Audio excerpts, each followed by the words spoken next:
سمعك قد صم اما نادى بك. ہو سکتا ہے کہ کوئی بندہ 5 وقت کی نماز نہیں پڑھتا، وہ کوشش کرے ایٹ لیسٹ 5 وقت کی فرض نمازیں نہ چھوڑے، اور ہو سکتا ہے کہ اس چیز پر پکا ہونے کے لیے اس کو مہینے گزر جائیں، ہو سکتا ہے 3 مہینے گزر جائیں، ویری مچ پاسبل، لیکن ہمت مند ہارے. اور جب وہ نمازوں پر پکا ہو جاتا ہے فرائض کے اوپر،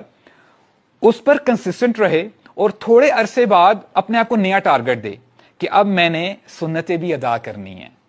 تو سنتیں پڑھنا شروع کر دے. اور کچھ عرصہ جب وہ کنسسٹنٹلی سنتیں ادا کرتا ہے اور پکا ہو جاتا ہے، پھر اپنے آپ کو نیا ٹارگٹ دے، اب میں نے نوافل بھی پڑھنے ہیں. اگر کوئی بندہ ایسا کرتا ہے، حدیث قدسی کے الفاظ ہیں، اللہ تعالیٰ ہمیں ان لوگوں میں شامل فرمائے،